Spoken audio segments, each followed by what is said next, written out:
प्राचीन काल की बात है। मगध देश की जनता में आतंक छाया हुआ था।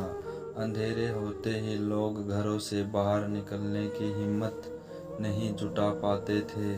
कारण था अंगुलीमाल एक खूंखार डाकू था जो मगध देश के जंगल में रहता था।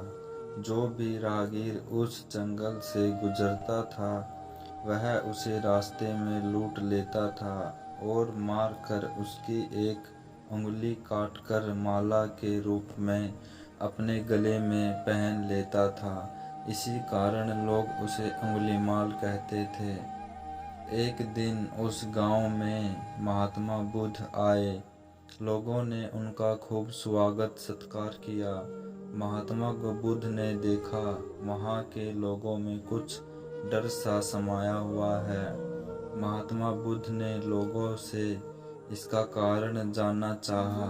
लोगों ने बताया कि इस डर और आतंक का कारण डाकू अंगुलीमाल है। वह राहगीरों की हत्या कर देता है। महात्मा बुद्ध ने मन में निश्चय किया कि उस डाकू से आवश्यक मिलना चाहिए। बुद्ध जंगल में जाने को तैयार हो गए तो गांव वालों ने उन्हें बहुत रोका, क्योंकि वे जानते थे कि अंगुलीमाल के सामने वे बच पाना मुश्किल ही नहीं असंभव भी है। लेकिन बुद्ध अत्यंत शांत स्वभाव से जंगल में चले जा रहे थे। तभी पीछे से एक आवाज कानों में पड़ी, ठहर जा, कहाँ जा रहा है। बुद्ध ऐसे चलते रहे मानो कुछ सुना ही नहीं। पीछे से और जोर से आवाज आई, मैं कहता हूँ ठहर जा। बुद्ध रुक गए और पीछे पलटकर देखा तो सामने एक खूंखार काला व्यक्ति खड़ा था। लंबा चौड़ा शरीर, बड़े हुए बाल, एकदम काला रंग, लंबे लंबे नाखून, लाल लाल आंखें, हाथों में तलवार लिए वह बुद्ध को घूर रहा था। उसके गले में अंगुलियों की माला लटक रही थी। वह बहुत ही डरावना लग रहा था। बुद्ध ने शांत व मधुर स्वर में कहा, मैं तो ठहर गया, भला तू कब ठहरेगा। अंगुलीमाल ने बुद्ध के चेहरे की ओर देखा। उनके चेहरे पर बिल्कुल भय नहीं था, जबकि जिन लोगों को वह रोकता था वे भय से थर थर कांपने लगते थे। अंगुलीमाल बोला, हे सन्यासी, क्या तुम्हें डर नहीं लग रहा है?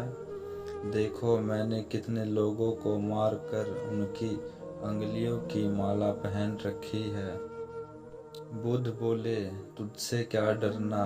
डरना है तो उससे डरो जो सचमुच ताकतवर है। अंगुलीमाल जोर से हंसा। हे साधु, तुम समझते हो कि मैं ताकतवर नहीं हूँ। मैं तो एक बार में 10-10 लोगों को सिर काट सकता हूँ। बुद्ध बोले, यदि तुम सचमुच ताकतवर हो तो जाओ उस पेड़ के 10 पत्ते तोड़ लाओ। अंगुलीमाल ने तुरंत 10 पत्ते तोड़े और बोला, इसमें क्या है, कहो मैं तो पेड़ ही उखाड़ लाऊं। महात्मा बुद्ध ने कहा, नहीं, पेड़ उखाड़ने की जरूरत नहीं है। यदि तुम वास्तव में ताकतवर हो जाओ, इन पत्तियों को पेड़ में जोड़ दो। अंगुलीमाल क्रोधित हो गया और बोला, भला कहीं टूटे हुए पत्ते भी जुड़ सकते हैं? महात्मा बुद्ध ने कहा, तुम जिस चीज को जोड़ नहीं सकते उसे तोड़ने का अधिकार तुम्हें किसने दिया? एक आदमी का सिर जोड़ नहीं सकते तो काटने में क्या बहादुरी है? अंगुलीमाल आवाक रह गया। वह महात्मा बुद्ध की बातों को सुनता रहा। एक अनजानी शक्ति ने उसके हृदय को बदल दिया। उसे लगा कि सचमुच उससे भी ताकतवर कोई है। उसे आत्मगिलना होने लगी। वह महात्मा बुद्ध के चरणों में गिर पड़ा और बोला, हे महंत, मुझे क्षमा कर दीजिए। मैं भटक गया था, आप मुझे शरण में ले लो। भगवान बुद्ध ने उसे अपने शरण में ले लिया और अपना शिष्य बना लिया।